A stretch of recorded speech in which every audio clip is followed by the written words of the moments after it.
Good evening, everyone, and welcome to this week's edition of Sisters of Legacy.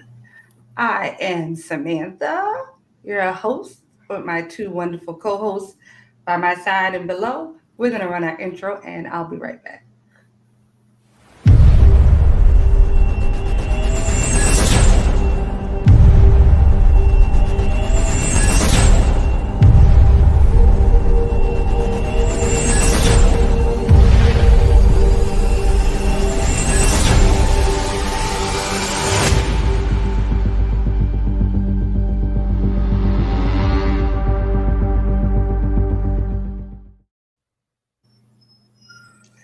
Why do I feel like every week it looks different? Maybe I'm just maybe I'm just losing it or something. All right, guys, welcome. Thanks for joining in. Hi, Lisa. Thanks for joining. If you're watching this on a replay, thank you guys for tuning in, even if you didn't catch us live. We are on every Thursday at 8 p.m. So again, these are my co-hosts, ladies. Good evening. Hi. So of course, like part of this is my fault because every week I just do something different. I don't know. However I'm feeling, that's kind of what I throw at them. So some of this is just like me being me. And then some of it is just them being them. But we do continue to show up Thursday after Thursday um, for these wonderful conversations. So this week, let's see, our title, I really couldn't think of a great title for this, but I guess staying the course kind of works. This is like my AV person kind of took a little bit of liberties with the title, but it'll work. This conversation kind of was is going to be steered by a TikTok, I think it was, or real something I saw on social media, and the lady was talking about some of the things we wear. She was doing two scenarios. Like she was actually putting on some interesting items, and then she was corresponding that with some interesting words. Of course, I listened to it and kind of felt like, she made some pretty valid points. So I sent it to the ladies, and I thought, what better way or place to talk about it than with you guys? So here we are. So I'm just gonna, I guess, rattle off the points, or we could kind of do them one by one. I did write them down just so we wouldn't forget. Um, so just to tie it into the title, staying the course. Like as we grow, as we move around this world, as we make decisions, hopefully more times than not, you have some sort of goal, whether it's to retire from your job at whatever age, or get married and have kids, or, um, travel the world, whatever it is, hopefully there's some focus, something you're working towards. And a lot of times when we are working towards things, there are lots of speed bumps, distractions, detours, sometimes just flat out breakdowns that happen in the course of our pursuit. So, these four things I think are definite things that could happen when you're in the pursuit of a goal or when you're just living your life. And I feel like these are some of the things we need to identify and kind of figure out how to get around or how to move past with little to no injury.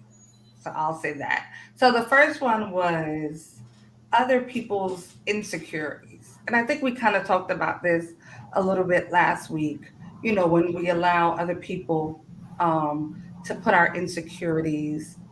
put their insecurities on us. But that was the first one, just other people's insecurities. So, ladies, when you hear that, what's the first thing that comes to mind? I think just thinking about kind of like some of the things we talked about last week, just with someone else being self-conscious about something, or being, well, I'm not so sure about that. I think that when we let it get up here for us, when we let it get in our minds, and get to us, especially if it's a trusted person or a person that's close to us, we can let that drive us. And even our parents, and what they would say, what they would do, what they wouldn't do, what they would try, what they wouldn't try. I think those are things that, like, people that are very, very close to us, we allow what they're not comfortable with to drive what we decide and don't decide to do a whole lot. And that's something that we have to kind of learn along the journey of life, to kind of tear away from where appropriate. Because some of it is appropriate and some of it is just not. And we have to learn to know the difference. Right. I feel like sometimes it's like you want to do something, you're excited about it, and then people want to, like, I guess, forewarn you or warn you, but it's like it feels like they're putting fear on you about moving forward. So it's just like, oh, I want to go here and do this. Well, they've been shooting and killing down there, and you need to watch your back, and you need to, and then now you're like, oh man, I was excited about going. Now I'm scared. Like, now I need to find me a bulletproof vest. You just, so sometimes it's just like, you already say, okay, well, I'm going to be careful, but now you got all this extra fear that's being put in your head, and it just kind of dampens things. And so it's hard to sometimes not block out that voice, but take it into consideration, but also keep moving forward. Right. I will say, like, lately, I have noticed that in some ways I've been doing that to my daughter. Like, she's 13, and at 13, you really don't really think about, like, your body type or different things. So sometimes when she wants to wear things, I have to remind myself, like, not to, I want to guide her and instruct her, but I don't want to be like, I'm always like, girl, don't be having all of it, like some of the things that I'm like over the top with. And I realize, like, it's my insecurity. Like, I'm like, oh, your shorts need to come way down. You don't want, and it's like, mainly because I'm I have insecurities about, like, the size of my legs. So I don't like, shorts, but it's like, she's 13. So, like, so I have noticed that I've had to remind myself of that, especially as of late, dealing with teenagers on just several things. It's not just, but some of it is, like I said, things that she wants to put on. And it's like, she's like, well, I like it. And I'm like, yeah, but, and I go immediately back to how I feel about it. And so I've been very conscious with, instructing her on things and trying to teach her things, as opposed to, creating lifelong phobias for her, that she'll be, feeling subconscious about for the rest of her life. So And I think some of that is appropriate. Versus, like, and I think that's where I'm like, it's like a line between what's appropriate versus what's not appropriate, because sometimes kids don't know, and it's like, I'm not gonna let you walk out of this house looking like that. Like, that's unacceptable. If nobody else tells you, I gotta tell you, because I live with you, and it's my job to be the one to tell you that, versus the just something that might be okay and you're just not comfortable with it. Like, those are, because I think I'm the same way with my daughter too. I think it does come into play a lot with girls, more than it does with boys, but still even comes into play even with them. Because, like, I look at my boys sometimes like, can we comb the hair a little bit? Like, I know that that's a style where, y'all just wake up and just go, but like, it looks a little rough. It looks a little ghetto. Like, it's kind of feeling a little ghetto around here. So, like, what are we going to do to fix this? So I don't know. Like, I'm just like, we got to do something else. But those are like my feelings of not wanting my kids to go out of the house and look like they don't belong to me or to anyone. I don't want them walking out looking like, I don't want nobody looking at them like, well, do you have a shower at home? Do you have, like, are you poor? Like, what's going on? That's my insecurity. But I definitely projected onto them because I'm like, stop looking homeless. Like, can we fix that? Right. I think it's like for me, I've been definitely trying to make sure that I'm walking that fine line. Like I try not to, just kind of go either way. Um, and I'm just trying to make sure, like I said, I don't want to give her lifelong phobias. Like when I was a kid, somebody told me like, oh, don't wear that color. That's not a good color for you. So then like I grew up and I wouldn't wear the color. Like because of what somebody else, like said to me. And then one day, I don't even know, I think maybe my husband brought me something in the color and I put it on and I was like, I kind of like this. Look at this. Like it was kind of like one of those happy accidents. But I realized like for 20 something years, I wouldn't wear this color, based on what somebody else said to me. Like it wasn't even based on how I felt like I looked in it. It was solely based on somebody else's insecurities. And speaking of lifelong phobias or whatever, or like insecurities about things, the way we grew up, everything was cover your tail. Right. It could be your top tail, back tail, any kind of tail needs to be covered. So right now it's like I can't wear like, and I it's still in me. I can't wear just leggings with a t-shirt. It has to be a long shirt that cover the entire butt. Oh, well, yeah. Okay, but but the way I feel about it is even if I have on a pair of jeans that's kind of fitting, now I got to check. Do I need a long shirt? Everything is, do I need a long shirt? Because I always feel like my butt has to be covered. And then the cleave, the cleave, it's like if there's any hint of cleave, I'm like, all the time I'm pulling my shirt up because like, and the thing is like, sometimes I'll put on a shirt and I'm like, oh, wait a minute, the girls look kind of good, cute, but no. Yeah. Because I feel like, Lord, all the time. So, and again, it is a balance between being appropriately dressed, but also now I got this, I can't show everything, got to be, Or you out shopping, you in the dressing room doing all the moves, trying to figure out. Yes. Don't let nobody walk past the dressing room there and they're wondering why are you doing aerobic exercises in making sure nothing slipping out or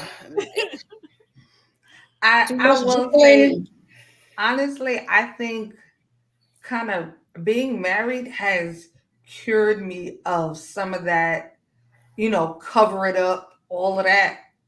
Like because like I grew to realize sometimes my husband don't want me tripping over my skirt. You know what I'm saying? Like exactly. Sometimes he fine, like put your shoulder out, girl. Like, sometimes he just want me, like to be his wife, not trying to, maybe this sound bad, but not trying to race for glory right now, like just be a girl sometimes. Right. So I like honestly being married did help me with a lot of that stuff. Cause it's like, sometimes it's like, oh, well, let's go out tonight. And he's like, can you dress like my girlfriend tonight? And I'm like, okay, I could do that. And then it's like, I know just what to put on. Like, I know how to be a girlfriend, like, but even in that, sometimes I'd be like, ooh, where we going? Right. Absolutely. I definitely have the same struggle of like, I was having a conversation with my sisters and they were like, so do you have a date night dress? And I was like, what's that? Like, is not a date night dress and a church dress the same thing?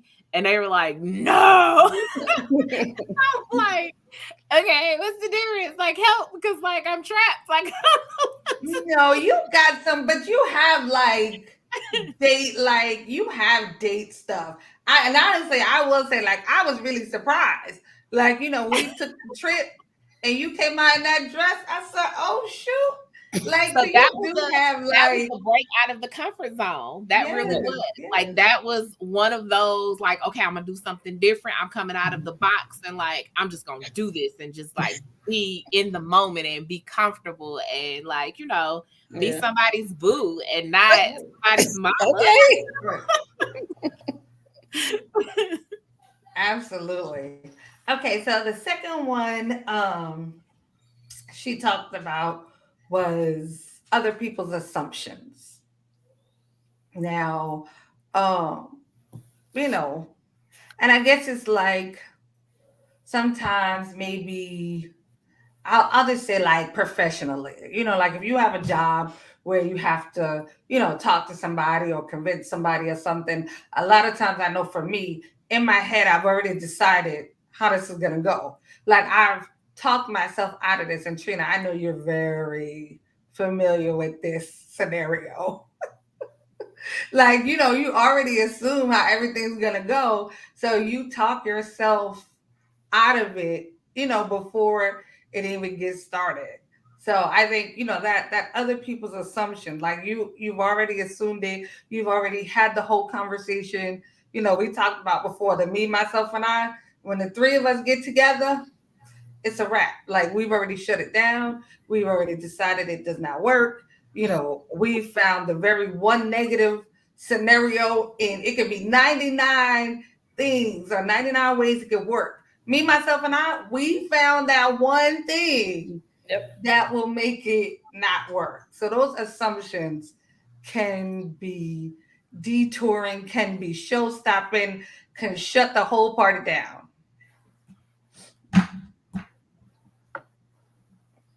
Do you think those come from other people's assumptions or our assumptions of what other people think? Well,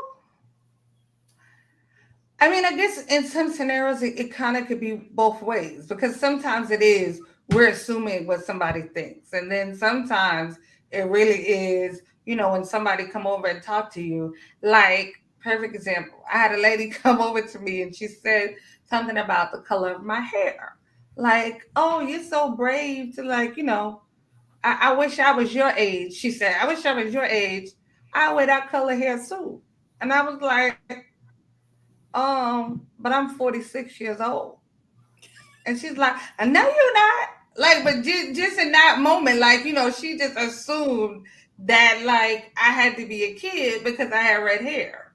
Like, so I think sometimes, it go both ways. And then I felt like I was trying to, I don't know, I was trying to prove to myself like it was okay for me to have red hair at 46. Like, I'm like, why am I even like, I had to think in my head, like, what are you doing? Like, why do you even care? But for a minute, I'm like, no, I am. I'm grown,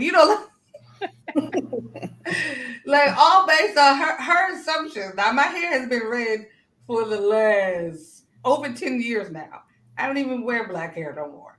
Like, even my natural hair, when it's out, it's red. Like, so, like, my hair's been red for so long, but just her assuming in that moment, like I was a kid, just like totally messed me up. That one assumption. Understandable.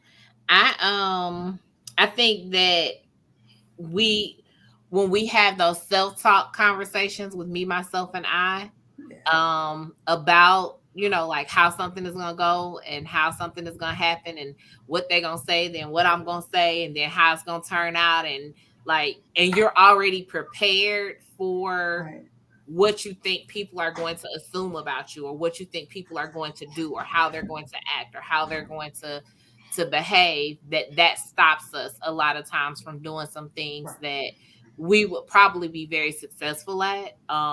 Some things that would probably go really well for us. or even some things that would just be, I don't know, life changing. Right. And we might miss the boat sometimes because we're talking ourselves out of it because of what we think somebody else is going to assume or think or say about us. I can't even imagine how many things I've probably talked myself out of because of me thinking about what somebody would think about it or what somebody would say about it. It's just, yeah, it's like that cloud that you live under sometimes, just trying to wonder what other people think versus just living and just doing some of the things that make you happy. Because even the girl, when we were looking at the video and like the stuff that she was doing in the video was quite drastic with her attire. And it was just kind of like, Absolutely. while you were listening to what she was saying, you're watching what she's doing. And it's just like, girl, what you doing? Like, who is dressing like that? Who is putting a pair of underwear on top of their jeans? Who does that? But it was, kind of like the perfect moment to show that we just, we assume things and we care about what other people think. And it was just kind of a good show of, I don't care. I'm going to do this my way. Yeah, absolutely. And the third one was people's validation. So I'm sure, one, just being a woman, I'm sure at one point we have all fallen victim to this. When you get all cute, when you with your man, you boo your husband, whatever, and like he don't say nothing. You you you don't put on perfume, perfume you swear he like, you don't put on his favorite Sunday dress and all this, and he just go about the whole day like he ain't seen you. And all the time you may not say nothing, but on the inside, you're like, maybe I don't look as good in this dress as I like. Oh, maybe the perfume ain't fuming today. All these things go through your head, because he didn't tell you that you look good today. Now, mind you, when you was in the mirror and you looked at yourself, you was like, oh, I'm cute. And then because he didn't say you were cute, it has like all day long, you like pulling on your clothes, trying to fix your hair and see your lipstick, all day long because you didn't get that validation from him. And for some people, like stuff like that can ruin or has ruined their relationship because they're looking for their partner or significant other to validate them, and they don't get it. Absolutely. I would say I would go get my hair done. Now, I'm serious about going to get my hair done every couple of weeks. I would go get my hair done and I would come home and I need a compliment when I walk in the door. Like, I need you to be like, oh, babe, your hair looks so cute. And so, like, there was a time where it used to happen very frequently. And then when it started to die down, I'm like, sir, I know my hair is cute. I took a picture of myself when I got in the car. I felt cute. Why you didn't tell me I was cute when I walked in this house? Like, I don't know. And like, I remember a couple of, I sat and said, I'm going to wait it out. I'm not going to say anything. Right. I'm going to see how long it's going to be, how many hairdos I'm going to get before he give me a compliment on my hair. And it was like a couple of rounds of me getting my hair done, and he hadn't complimented me none of those times. So finally I was like, excuse me, hello?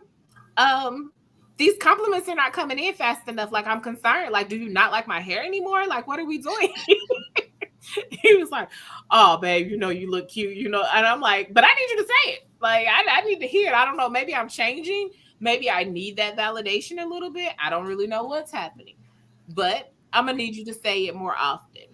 And that was me saying to him, like, okay, like, I'm getting a little bit older, sometimes a little self-conscious. You might need to tell me that I'm beautiful, that I'm pretty, that I look nice. Tell me something. Because, like, after a while, I'm going to be like, do I look hideous? Like, what's happening? So he knows I'm a lot. And he knows that, I'm a lot to deal with. So poor Mike. you already know that. That's always my answer. Poor Mike. Yeah. But I don't even think that's not even a lot. I don't even think that's too much to ask for or expect. You should expect him to notice.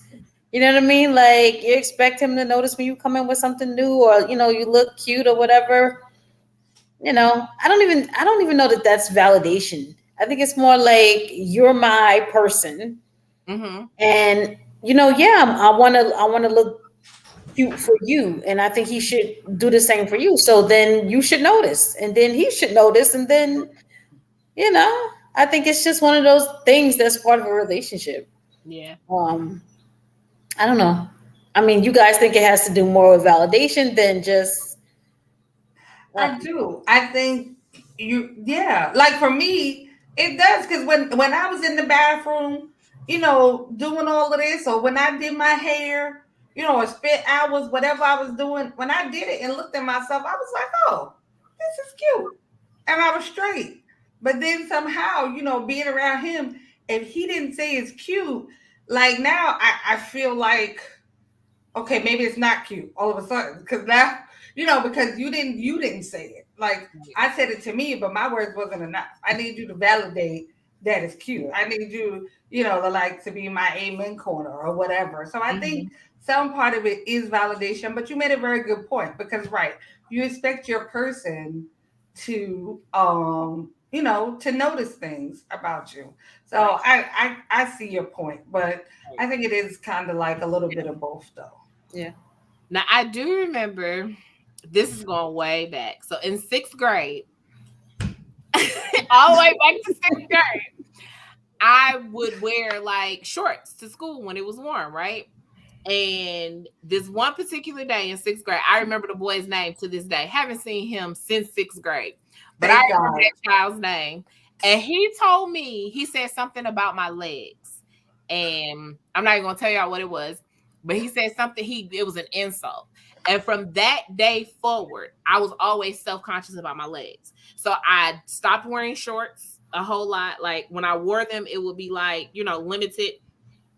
Um, the long skirts for me when I started going to church really wasn't that big of a deal, wasn't an issue for me because like I wasn't a short skirt wearer because back in sixth grade, I had this boy say this to me about my legs and it rocked my world. And it was like his validation, like was like that thing in my head a whole lot about my appearance.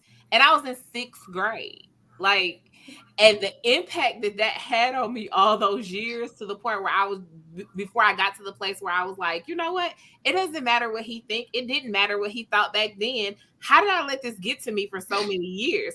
But it was something that was, and that's why I remember his name because it was like that thing, and it was like he was the cutest boy in sixth grade at that time too. So it was just kind of like the cutest boy in sixth grade insulted my legs, and like, I was just messed up for a while. But it definitely was a thing that his validation at that time was important. So it even happens to young girls, and it's something that we have to like kind of be aware of when we're around girls, our daughters.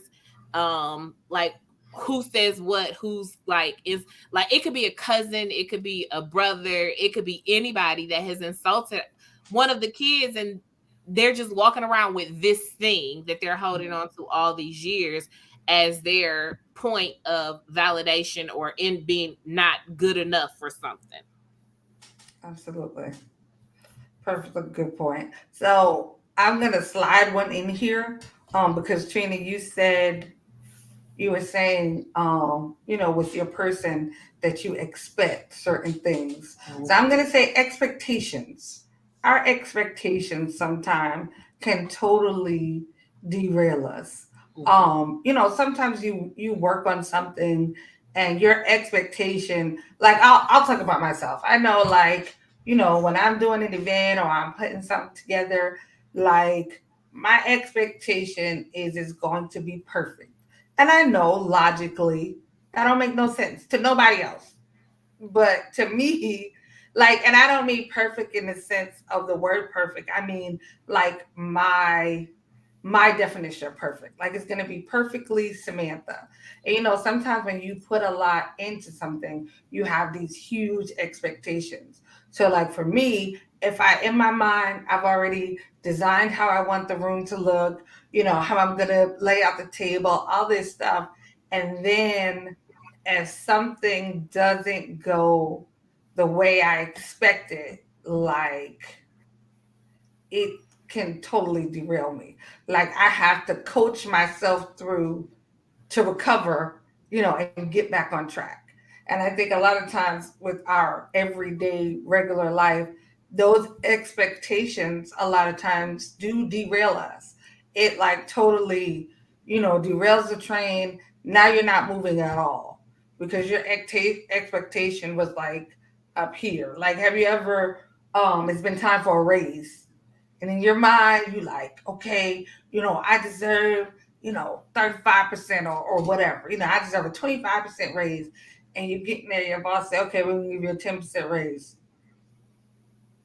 Now you're ready to quit the job. You're ready to walk away. On top of that, you feel invalidated, like, oh, they don't think, I bring something to the table. All of those things can happen with expectations.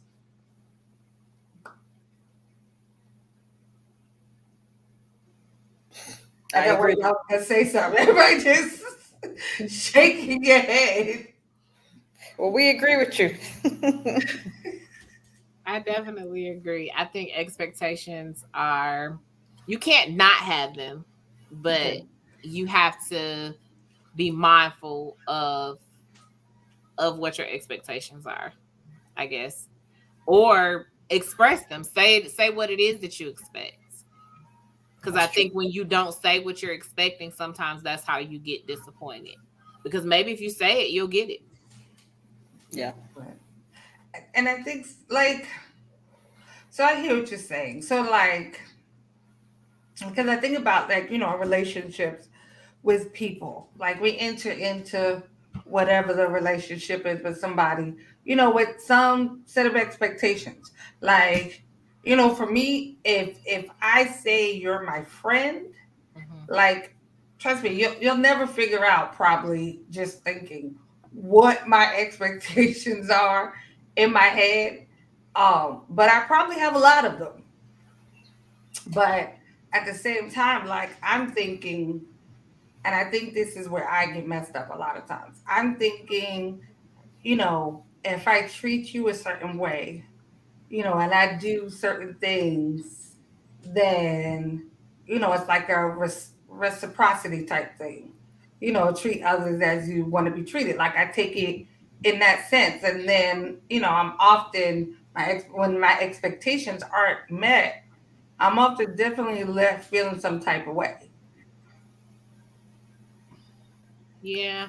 I agree with that because I find myself saying to myself, like, wait a minute, because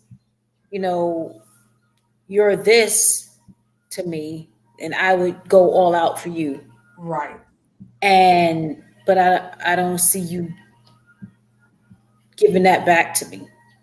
And so then I have to say to myself, I can't expect that. I can't expect someone to, like, I didn't say to you, because you're this to me, then I'm going to go all out for you. So I expect you to do the same for me. I didn't say that.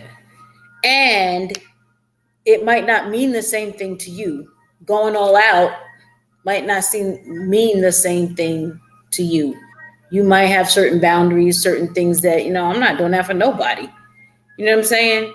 And then for me, like, oh, that's because it's you. Forget it. I'll do whatever. Right. And then you might have a boundary like, oh, not that, not for you, nobody else.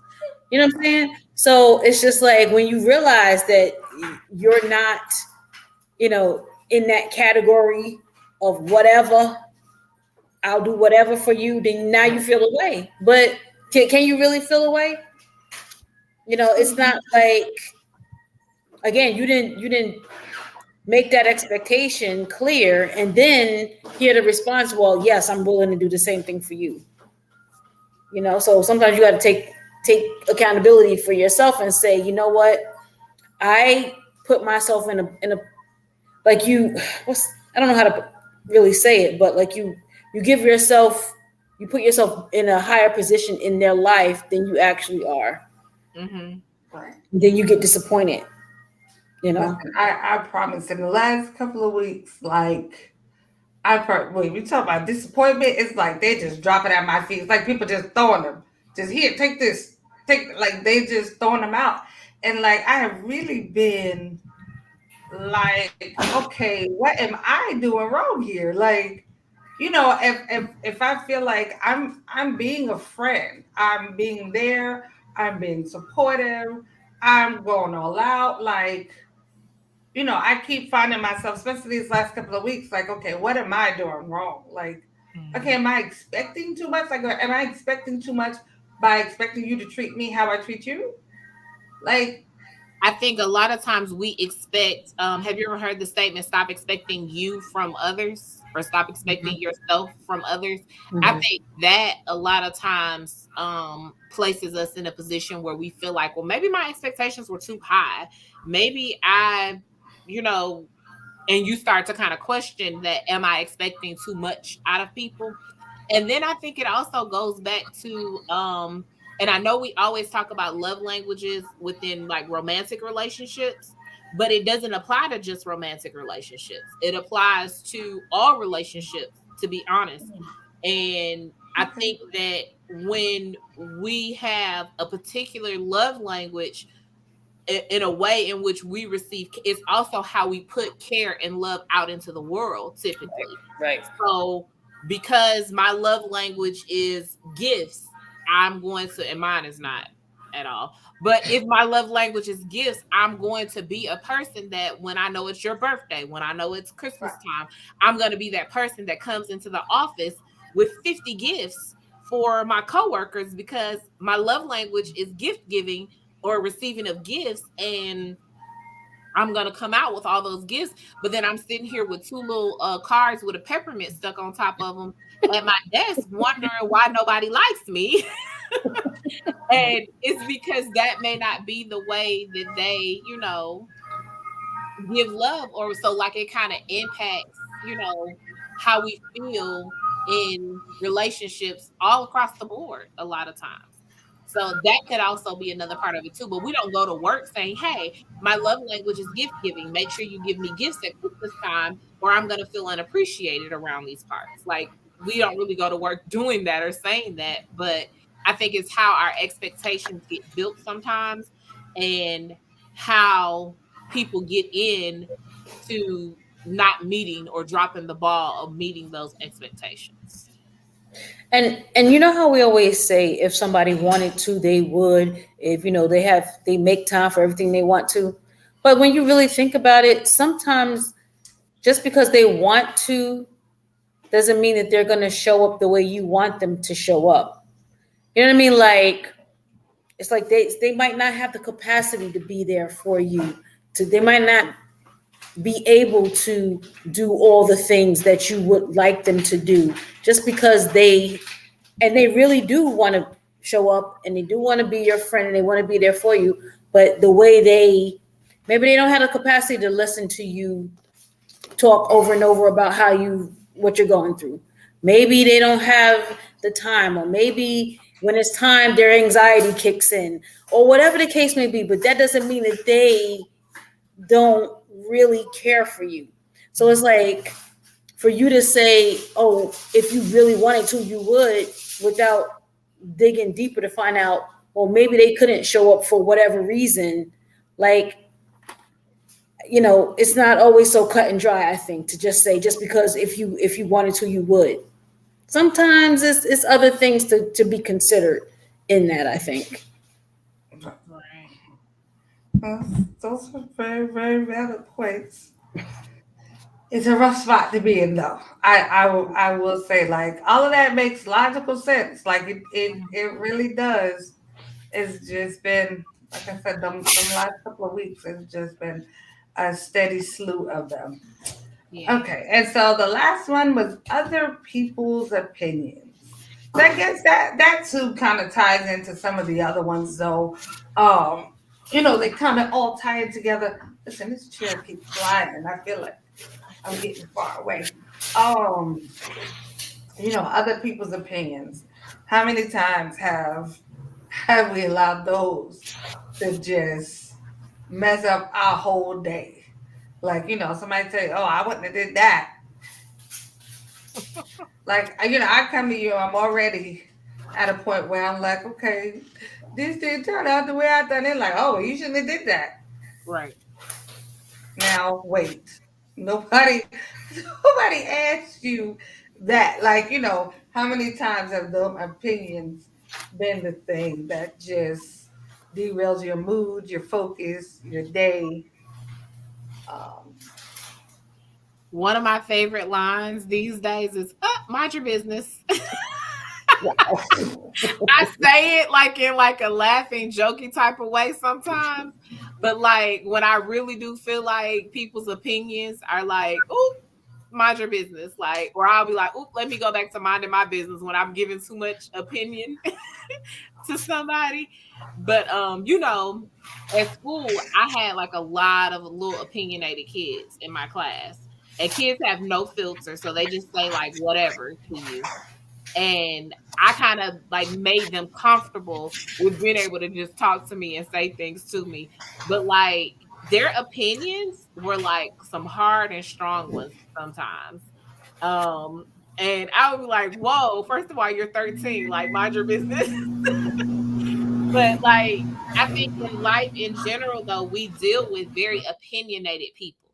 Absolutely. We deal with people that have thoughts about every single thing that we are doing with our life, from the way we dress to the way we wear our hair to the way we raise our children to the way we should speak to the way we should behave. Like, and you have to learn where to draw the line with other people's opinions. You have to learn where, okay, I hear you, I appreciate you, I thank you for that. I even appreciate my kids learning where, and this is hard because they're my kids, but I appreciate them learning where, as they're becoming young adults, where mom's opinion is just her opinion versus what she's telling me to do.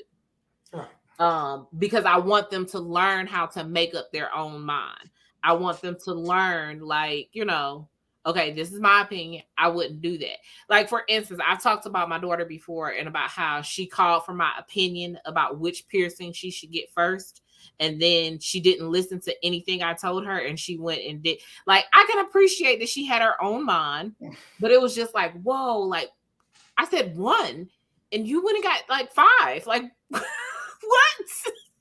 So, but it was her, like, she heard my opinion, and then she went and did what she felt like she wanted to do.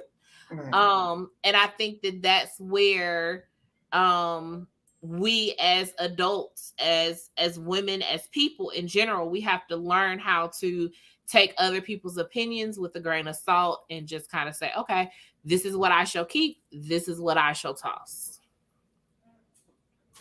Right. That is that is so. Would you say that's something that you've become comfortable with, like later on in life, or has this been like that's always been your thing? For me, it has to do with who's giving their opinion. People real close to me, I'll take it more into consideration, but mostly like people who, then it's just okay, is you take it, what they say, eat the meat, spit out the bones. I'll take that part. I'll take that into consideration or not.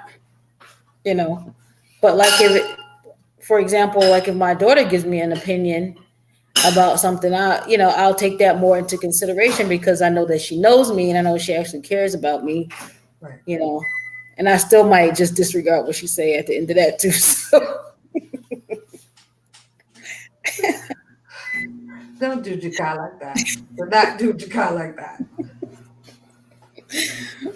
Yeah, I will say, like, for me, for the most part, like I've always been the never let them see you sweat person. Mm-hmm. So, like, if you said something that I didn't like or I didn't agree with, most of the time I was just like, okay, whatever.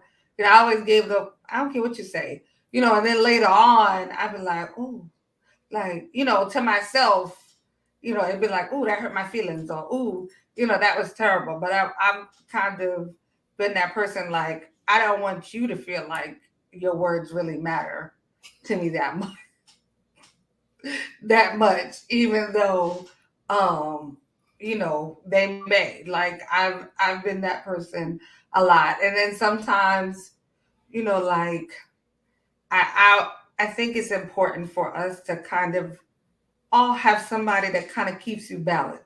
Like, how sometimes you don't know, like, okay, maybe I'm just leaning too far to the left. Like, I sometimes you gotta call in the big guns. You gotta call in reinforcements. Somebody, like you said, Trina, somebody that knows you, Mm-hmm. like, that really knows you and that really care about you, and and you're able to listen to their opinion or their advice or whatever it is. I think it's important to always kind of have like somebody. Like, I know, now the culture is we don't need nobody. I could do it on my own, and everybody's a boss and the killer and the whatever else, and all the snappy little sayings, whatever they are. Yes, I'm feeling very old right now because I don't even know what they are. But and we're so self-sufficient. This culture is so self-sufficient. Like, sometimes people's opinions, sometimes people are truly trying to help you. Sometimes people really are trying to care about you, but you're so, I got this, I can't hear it. That sometimes we actually do miss needed information. So yes, opinions can be showstoppers, but sometimes someone's opinion can really help you or save you. And at a time that you didn't even know that, that you needed it. Yeah. So I wrote down that, everyone won't understand your choices or your purpose. And so, with these lists of things, with other people's insecurities and assumptions, and, waiting for validation and listening to the opinions of others, you have to be very careful in all of these scenarios and how you allow people to speak to you, speak into your life, speak over your life, how people counsel you. I see now coaches is a new thing, life coaches, and, and then business coaches, and everybody's going to get a coach, and somebody's going to tell you, what to do with your day and what to think and what to say, and, how to stand. And I think it's important to be mindful that everybody won't understand, your purpose. They won't understand your choice. And yes, maybe you do have $1 million business, but that does not mean you understand the purpose, that my business should have. It doesn't mean that you understand the path that I should take. So be very mindful in all these scenarios and how we speak to people, even how we speak to people, how we advise people. Like I was talking about my daughter, I have to be mindful of exactly what I say to her and mindful of her character and how these things affect her. I want my words to be the words that lift her up when she's at her lowest. I don't want my words to be the words that are beating her down. Like, Right. we have to be mindful of what we put out there, also what we receive. Your purpose, your path is your own. So be careful, be mindful, be kind to people, um, and just try to give out what you want to get back. It's not a perfect science. It's not always perfect. You won't always get back what you put out. But remain you. And most importantly, stay the course. Whatever your purpose is, whatever your goal is, I don't know what's happening. Stay the course. If you get off course, it's never there's always an opportunity for you to get back on course. If you find yourself way far to the left, make an about turn, about face, come back. Get back in line with the things and the purpose that you have, the things you want for yourself. It's never too late. If you wake up, there's always another opportunity. Ladies, did you want to have any last words? I think that was a good closing. All right. So we are here every Thursday at 8 p.m. We would love for you to join us. And again, if you're watching on replay, thank you. We appreciate your time. So until next week, stay safe. Thank you for watching the Sister